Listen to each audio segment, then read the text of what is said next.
সম্মানিত দর্শক, আসসালামু আলাইকুম। দেশ ও প্রবাস থেকে এই মুহূর্তে যারা আমাদের ইউটিউব চ্যানেলটি দেখছেন তাদেরকে জানাই প্রীতি ও শুভেচ্ছা।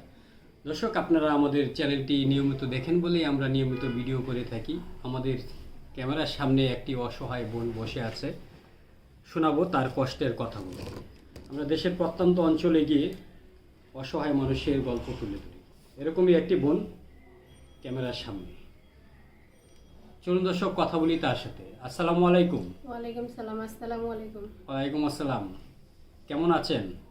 আল্লাহ রাখছে ভালো। আপনি কেমন আছেন? জি আলহামদুলিল্লাহ, আমিও আছি ভালো। তো বোন, আপনার নাম কি? আপনার দেশের বাড়ি কোথায়? আমার নাম মোসাম্মদ বিলকিস আক্তার। দেশের বাড়ি হলো রংপুর। দেশের বাড়ি রংপুর। তো এই যে ঢাকা কোথায় থাকেন? ঢাকা কারবানিচরে। কামরাঙ্গী চরে থাকেন। তা আপনার ফ্যামিলিতে কে কে আছে? আমরা দুই বোন, আমার মা আছে, বাবা নেই, ভাই নেই। বাবা নেই, ভাই নেই। তা আপনার মাও কি কামরাঙ্গী চরে থাকে? হ্যাঁ, আমার কাছে থাকে। আপনার কাছে থাকে? তা আপনার দেশের বাড়িতে কোনো জায়গা সম্পত্তি নেই? ছিল নদীর এলাকার কাছে বাসা, তো মানে নদী হয়ে গেছে, বাড়িঘর ভেঙে গেছে, তারপরে দেশে মানে চলে নদী গেছে। পাড়ের মানুষ আপনারা? হ্যাঁ। আচ্ছা, নদী ভেঙে নিয়ে গেছে, হুম। তারপরে থেকে এই কেরানীগঞ্জে থাকেন। হুম। তো এখানে কি করেন? বাসা বাড়ি কাজ করি। বাসা বাড়িতে কাজ করেন? তো এই যে বাসা বাড়িতে কাজ করেন কেন? আপনি তো দেখতে শুনতে মাশাআল্লাহ অনেক সুন্দর। কোন কোম্পানিতে তো কাজ করতে পারতেন, গার্মেন্টসে। সেইখানে আছে, এখানে কোনো কোম্পানি, মানে আগে আমার মা এখানে বাসা বাড়ি কাজ করতো, তো তখন অসুস্থ আমার মা। আচ্ছা। তখন আমার মার বদলি আমি যাইতেছি কাজে। এখন আমার মা অসুস্থ। ও আচ্ছা আচ্ছা, তার মানে আপনার মার বদল আপনি যাচ্ছেন, হুম। সেজন্য আপনি ওইখানেই আছেন। হুম। তো এই যে আপনার বিয়ে শাদী হয়েছে কিনা? বিয়ে শাদী হয়েছিল, 4 মাস সংসার করছি। 4 মাস সংসার করার পর জামাই ছাড়ে চলে গেছে। জামাই ছেড়ে চলে গেছে? মাত্র 4 মাস সংসার করলেন কেন? 4 মাস সংসার করছি। আমি সংসার করার ইচ্ছে অনেক ছিল, পড়ালেখার ইচ্ছে ছিল, সংসার করার ইচ্ছে ছিল। সংসার করার ইচ্ছে ছিল, তখন আমার মায়ে দিল আমাকে বিয়ে। বিয়ে দেওয়ার পর যে আমার মায়ে দিল বিয়ে, তারপর একটা আচ্ছা বলে আমি বরিশাল বিয়েতে পরে আসতেছি। আপনি লেখাপড়া কোন পর্যন্ত পড়েছেন? ক্লাস 7 থেকে। ক্লাস 7 পর্যন্ত লেখাপড়া কি কেরানীগঞ্জে করেছেন? হ্যাঁ। এটা কি আপনার মা বাসা বাড়িতে কাজ করে করাতো? হ্যাঁ, কষ্ট করে পড়াইছি। আচ্ছা, আপনার এখন বয়স কত? আমার বয়স এখন 20 বছর চলতেছে। এখন 20 বছর চলতেছে। হুম। তো এই যে কত বছর বয়সের সময় আপনারা বিয়ে দিয়ে দিয়েছিল? আমার এই যে 17 বছরে দিছিল। 17 বছরে বিয়ে দিয়েছে। তো এই যে লেখাপড়া বাদ দিয়ে আপনাকে কেন বিয়ে দিল? মানে মা আমার বয়স্ক, মানে অসুস্থ, এটার জন্য যে আমার বয়স হয়ে গেছে যে এখন যদি আমি বিয়ে যদি না দিতে পারি, তখন পরবর্তীতে আমার বয়স, আমি যদি মরে যে বলা যায় না, ইয়ার মতন কথা বলা যায় না, যদি আমি মরে যাই তখন কে বিয়ে দেবো? আমার তো আর ভাই নাই, বাবা নেই, আর বড় বোন তো শ্বশুরবাড়ি, বিয়ে হয়েছে শ্বশুরবাড়ি। তো সেই জন্য আপনার মা চেয়েছিল যে একটা ভালো ছেলের হাতে আপনাকে তুলে দিতে। হ্যাঁ। তো সেটা তো হলো না। চাইছিল যে আমার মা কি কোনোদিন বলে যে কোনো মেয়ে সন্তানের কি কি খারাপ চায়? কেউ খারাপ চায় না। আমার ভাগ্য যা ছিল তাই হয়েছে। আপনার ভাগ্য। আচ্ছা, বিয়েটা কি পারিবারিক ভাবে হয়েছিল না প্রেম শাদী করেছিল? না, প্রস্তাবের মধ্যে হয়েছে। প্রস্তাবের মাধ্যমে। ছেলের বাড়ি কোথায়? বরিশাল ছিল। বরিশাল। তো এই যে ওই ছেলেরাও কি কেরানীগঞ্জে থাকতো? হ্যাঁ, ওইখানে একটা কারখানায় কাজ করতো। আচ্ছা, তারপরে কাজ করতো ওইখানে, মানে আমার মার সঙ্গে চীনা পরিচয়। ওর বাবা ওইখানে মানে বাসা বাড়ি ছিল, বাসায় কি ছিল, ভাড়াটিয়া ছিল, মানে চীনা পরিচয়। এমনি চীনা পরিচয় থাকে, তারপর আমার মায় চীনা পরিচয়ে বিয়ে দিছে। চীনা পরিচয় বিয়ে দিয়েছি। তো এই বিয়েতে কি কোনো যৌতুক দেওয়া লাগছে কিনা? যৌতুক দেওয়া লাগছে। কত টাকা দিয়েছিলেন? 50,000 টাকা লাগছে। তো 50,000 টাকা দিলেন। তো এই যে কিছুক্ষণ আগে বললেন 4 মাস সংসার করেছেন। হ্যাঁ। 4 মাসের মাথায় কেন আপনার সংসারটা ভেঙে গেল? মানে ছেলের অন্য মেয়ের সঙ্গে সম্পর্ক ছিল, এটার জন্য। আর খারাপ ছিল, নেশা পানি করতো, মারডাং করতো আমার সঙ্গে, মানে কোনো বাজার খোঁজার দিত না, খাওয়া দাওয়া দিত না। মানে এমনি আমি কষ্ট করে সংসার করতে চাইছি, বহু চেষ্টা করছি, কিন্তু আমি রাখতে পারিনি সংসারটিকে। আপনি টিকাইতে পারেন নাই? না। তে মাত্র 4 মাসের মাথায় আপনি যখন বিয়ে বসলেন তখন কি ভালো ছিল? ভালো ছিল কি, ভালো ব্যবহার করে নাই, কেমন করে মানে অত্যাচার করে। তারপর আমার মা কিন্তু প্রকাশ্য করে আমি খুলে বলি নাই। আচ্ছা, মানে আপনার মাও জানতো না যে ছেলে এরকম? না, দেখছে তো এমনি তো দেখছে যে ভালো, বাম্মাও ভালো, ছেলেও ভালো। এই যে আপনার এত সুন্দর চেহারা, তারপরেও আপনাকে রেখে কি অন্য নারীর কাছে যেত না নেশা করতো? নেশা করছে, এবার আবার অন্য মেয়ের সঙ্গে চলে গেছে। এখন কি অন্য মেয়ের সাথে সংসার করতেছে? এখন বলতে পারি না যে সংসার করতেছে কি না, আমার তো ছাড়ে চলে গেছে, আমি তো আর ওর খবর রাখি না। আপনার সাথে কতদিন হলো ছাড়াছাড়ি হয়েছে? 3 বছর হইতেছে। 3 বছর ধরে আলাদা আছেন? হ। ডিভোর্স দিয়ে দিয়েছেন? হ্যাঁ, ডিভোর্স দিয়ে আপনি দিয়েছেন না ছেলে দিয়েছে? উনিয়ে দিছে। এই যে আপনি যে 50,000 টাকা দিয়েছিলেন, সেই টাকা কি ফেরত দিছে? না, আমার মায়ে কইছে যে মাফ করে দিছে, আমার মায়ে চাই নাই, মানে এরকম দেখা কইছে যে না আর চাওয়ার দরকার নাই, কষ্ট করেছি, যা জীবনে যা ছিল আমার মেয়ের ভাগ্যে তাই হইছে। তো সেই জন্য টাকা ছেড়ে দিলেন, এতগুলা টাকা। তো এই যে 3 বছর একা একা কিভাবে আপনার দিন কাটছে?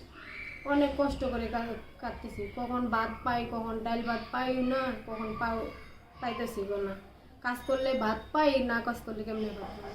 তো আজকে কি খাওয়া দাওয়া হয়েছে? খাওয়া দাওয়া সকালে চা খাইছি। সকালে চা খেয়েছেন? হ্যাঁ। দুপুরে খাননি? না, দুপুরে এখনো খাওনি। দুপুরে এখনো খাওয়া দাওয়া হয়নি? না। তো এখন তো প্রায় বেলা 2:30 3টা বেজে গেছে। তো এই যে এই 3 বছরে পরবর্তীতে কি আপনার মা আপনাকে আর বিয়ে শাদী দিতে চায়নি? দিতে চাইছে, ভালো ছেলে পায় নাই, কি ভালো ছেলে পায় নাই, মানে যেন মনের মতো মানুষ যদি পায় তাহলে সে অবশ্যই দিব, মানে একবারে কপালে একবারে তো খারাপ, পরে আবার যদি ভালো মন্দ তো দেখে দিতে হইব। তো এই যে আপনি এত সুন্দর চেহারা, যখন অন্যের বাসাতে কাজ করতে যান, ওই বাসায় কোনো সমস্যা হয় না? না, কোনো সমস্যা হয় না, দেখে নিজের মেয়ের মতো দেখে। নিজের মেয়ের মতোই দেখে? হ্যাঁ। তো এই যে 3 বছরে কি কারোর সাথে প্রেমে পড়েছেন? না, কেউ সাথে প্রেমে করি নাই। আপনাকে আসা যাওয়ার মধ্যে কেউ প্রস্তাব দেয়নি? না, দেয় নাই। কেন? আপনার তো অনেক সুন্দর চেহারা, এমনি লম্বা চূড়াও ভালো, তারপরেও কেন কেউ কি পছন্দ করে না? আমি পদ্মা হিসেবে বেড়াইছি, আমি কেউ মুখ চোখ ছাড়া আমি মুখ দেখাই নাই। চোখ ছাড়া মুখ দেখাননি? না। আজকে তো এই ক্যামেরার সামনে এসে মুখ দেখাই ফেললেন। দেখাইছি, এখন কি করবো, কপালে ছিল। কপালে যা ছিল তাই তাই হয়েছে। তো এই যে এত সুন্দর চেহারা চেহারা রেখে আপনার স্বামী চলে গেল, তো এখন আমাদের এই ভিডিও দেখে যদি দর্শক প্রেমে পড়ে যায়? যদি প্রেমে পড়ে যায়, কিংবা আমার মার দায়িত্ব নেই, আমার যদি দায়িত্ব নয়, আমি গোস্ত ভাত চাই না, যদি আমার ডাল ভাত 2 বেলা 1 বেলা যদি ডাল ভাত খাই তাতে আমি শান্তি থাকবো। তা আপনার মার দায়িত্ব নেবে কেন? কেউ কোনো বাইরে আছে যে আমার মায়ের দায়িত্ব নিতেও পারে। তো বিয়ে করলে আপনি বলেন তো, আপনাকে যখন বিয়ে দিয়েছিল এই ছেলে কি আপনার মার দায়িত্ব নিয়েছিল? না। তাহলে এই ভিডিও করতে এসে কেন বলেন যে মার দায়িত্ব নিলে, বোনের দায়িত্ব নিলে? কারণ এটা কি এখন হয়? কারণ এখন আমার মা তো অসহায়, চলতে পারে অসহায় না, ফিরতে যখন পারে না, খাইতে পারে না। যখন একটা ছেলে আপনাকে বিয়ে করবে, সে যদি ভালো হয় তখন তো শাশুড়ি মাই হয়, তাই না? অবশ্যই। তখন তো সাথে এমনিই রাখে। তো এই যে এখানে অনেকেই এসে বলে যে আমার দায়িত্ব, আমার মার দায়িত্ব, এইগুলা তো আসলে বেদেরা বলে। কারণ আমার মা অসহায়, বুঝেন, আমার মা অসহার জন্যই তো কি করছি। অসহায়ের জন্যই আজকে আবার ভিডিও করতে আসছেন। হ্যাঁ, আমার মা অসুস্থ, খাইতে পারে না, চলতে পারে না, নিতে পারে না, কারণ আমি একটা মেয়ে মানুষ তো একা চলতে পারি না, আমাকে তো একটা লাগে, পুরুষ মানুষ, বুঝেন না? তো সেই পুরুষ মানুষকে কি ভালোবাসা দিবেন? অবশ্যই দিব, কেউ যদি আমার পাশে দাঁড়ায় দায়িত্ব নেয় অবশ্যই ভালোবাসা দিব। আপনাকে যে বিয়ে করবে সে তো দায়িত্ব নিবি, এটা তো তার অধিকার। অবশ্যই। তো তাকে রেখে কি আপনি অন্য কোথাও আবার চলে যাবেন কিনা? না, কখনো না, কারণ ভুল একবার হয়ে গেছে, আর দ্বিতীয়বার যেন হয় না। দ্বিতীয়বার আর ভুল করতে চান না? না। তাহলে কি এখন প্রেম করবেন না বিয়ে করবেন? কারণ যে আমার দায়িত্ব নিব অবশ্যই তো আমার দায়িত্ব নিব, কিংবা সহযোগিতা করব, সবই তো করব, তাহলে আমি বিয়ে বসবো, আমার একটা মনের মতো মানুষের দরকার, প্রয়োজন। তার সাথে প্রেম করে বিয়ে করতে চান? প্রেমকে কি প্রস্তাবের মধ্যে যদি প্রস্তাব দেয় মোবাইলের মধ্যে বিয়ে করতে চাই, তাহলে মোবাইলের মধ্যে বিয়ে করব। মোবাইলে কিভাবে বিয়ে করবেন? ইমু ফোনে যদি বিয়ে করতে চাই তাহলে আপনার অবশ্যই। কি ইমো ফোন আছে? না, যদি কিনে দিতে চায় তাহলে অবশ্যই ইয়ে করব। তো মোবাইলে বিয়ে করে আপনি থাকবেন এক জায়গায়, সে থাকবে আরেক জায়গায়, তো এটা কি বিয়ে হবে? দুজনে মিলে যদি ঠিক থাকি তাহলে অবশ্যই হবে, কেন হবে না? তো একটা পুরুষ মানুষ কিংবা মেয়ে মানুষই হোক, মোবাইলে বিয়ে করে আপনি এক জায়গায় সে আরেক জায়গায়, এটা তো বিয়ে বলে না। কারণ মানুষের ভাগ্য থাকতে পারে, অনেক দূরেও থাকতে পারে, কিন্তু স্বামী স্ত্রী কি এই যে স্ত্রী হয়ে কি স্বামী অনেক অনেক দূরে থাকে না? তাই আপনাকে যদি কেউ বিয়ে শাদী করতে চায় তাহলে কিভাবে যোগাযোগ করবে? কিভাবে যোগাযোগ করবো? যদি বিয়ে যদি করতে চায়, আমার দায়িত্ব নিতে চায়, অবশ্যই তো আমার মোবাইল কিনে দিব, দেখা সাক্ষাৎ করার জন্য তো মোবাইল কিনে দেবো, দেখা হইব, তা কথাবার্তা আপনার কি হইব। এখন কোনো মোবাইল আছে? আমার বাটন ফোন আছে। বাটন ফোন আছে? হ্যাঁ। তো দর্শক, আমরা নাম্বারটি ডেসক্রিপশনে দিয়ে দিব। যদি কারো ভালো লাগে কিংবা একটু সাহায্য সহযোগিতা করেন, সাহায্য সহযোগিতা দিলে সাদা মনে বিনা স্বার্থে সাহায্য সহযোগিতা করুন। আর বিয়ে শাদী করতে চাইলে তার মা আছে, গার্ডিয়ানের সাথে কথা বলে তবে বিয়ে শাদীর দিকে নজর দিবেন, অযথা কেউ ধরা খাবেন না। তা আপনার আর কিছু বলার আছে আমাদের দর্শকদের উদ্দেশ্যে? না। আর কিছু বলার নাই? কোনো দর্শককে ভালোবাসা দিবেন না? অবশ্যই ভালোবাসা দিব, কেন দিব না? অবশ্যই।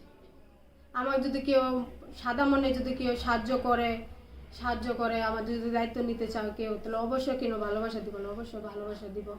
আমার তো দর্শক, আজ এ পর্যন্তই। অন্য কোনো জায়গায় অন্য কোনো প্রতিবেদন নিয়ে আপনাদের মাঝে হাজির হব। সে পর্যন্ত ভালো থাকুন, সুস্থ থাকুন। আল্লাহ হাফিজ।